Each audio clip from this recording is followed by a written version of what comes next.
പള്ളിക്കുടം വിട്ടുവന്നപ്പോൾ അനന്ത് നേരെ തിരഞ്ഞു കൂട്ടുകാർക്കിടയിലേക്ക്. എന്നാൽ ഇന്ന് കൂട്ടുകാരില്ലായിരുന്നു. പകൽ മുഴുവൻ മഴ പെയ്തിരുന്നു. കുട്ടികൾ എല്ലാവരും വീടിന്റെ ഉള്ളിലാണ്. അനന്ത് ഒറ്റയ്ക്കായി വഴിയെ നടന്നു. പുഴക്കരേക്കാണ് അവന്റെ കാലുകൾ വഴിതിരിച്ചത്. പുഴയുടെ സമീപത്തൊരു വലിയ കടൽ പുസ്തകം അനന്ത് കണ്ടു. നീല നിറത്തിൽ വെള്ളിപ്പൂരിച്ച പടങ്ങൾ ചേർത്ത വൻ പുസ്തകം.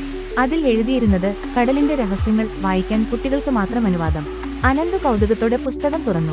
അപ്പോൾ ഒരാളൊരുപോലും ഇല്ലാത്ത പുഴപ്പരിസരത്ത് ഒരു ചെറിയ വീശൽ ശബ്ദമുയർന്നു. പുസ്തകത്തിൽ നിന്നൊരു തിളക്കമെത്തി അനന്തുവിന്റെ കൈകളിലൂടെ കറന്നു. കണ്ണടച്ചപ്പോൾ അവൻ തന്നെയാകെ ഒരറ്റമില്ലാത്ത കടലിന്റെ നടുവിലെത്തിയിരിക്കുന്നു. അവിടെ മത്സ്യങ്ങൾ സംസാരിക്കുകയും ചെറുതുരുത്തുകൾ നീങ്ങിയതുപോലെ കാഴ്ചവരിക്കുകയും ചെയ്തു. കടലിന്റെ രാജാവായ വലിയ നീല തിമിംഗലത്താണ് അനന്തുവിനെ ക്ഷണിച്ചത്. അനന്തേ, നീ കടലിന്റെ രഹസ്യങ്ങൾ അറിയാൻ തയ്യാറാണോ? അനന്ത് ഭയത്തോടെയും അത്ഭുതത്തോടെയും തല കുലുക്കി. എന്നാൽ ഒരു വ്യത്യസ്ത തീർച്ച അവന്റെ കണ്ണുകളിൽ മിന്നി മിന്നി നിന്നു. ഇനി കടലിന്റെ ഉള്ളിലേക്കുള്ള യാത്ര ആരംഭിച്ചു. അനന്ത് വലിയ നീല തിമിംഗലത്തിന്റെ കൊമ്പിൽ കയറി കുതിച്ചുപോയി. ചുറ്റും നിറമുണരുന്ന മീൻകൂട്ടങ്ങൾ, പ്രകാശമുള്ള കടൽച്ചെടികൾ, തിളക്കമുള്ള പുഴുക്കൾ എല്ലാം അനന്തുവിനെ ആശ്ചര്യപ്പെടുത്തി.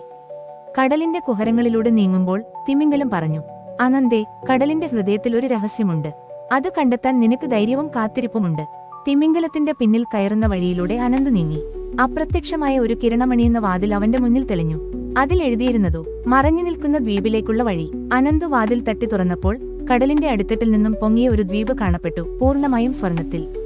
അവിടെ അനന്ത് കണ്ടു സംസാരിക്കുന്ന ഉരുളക്കിഴങ്ങുകൾ, പാട്ടുപാടുന്ന വള്ളികൾ, കണ്ണിറുക്കുന്ന പാറകൾ. എന്നിട്ട് ഒരു വേട്ടയാടുന്ന മുത്തുവിരൽപ്പുള്ളി അവനെ മുന്നോട്ട് വിളിച്ചു.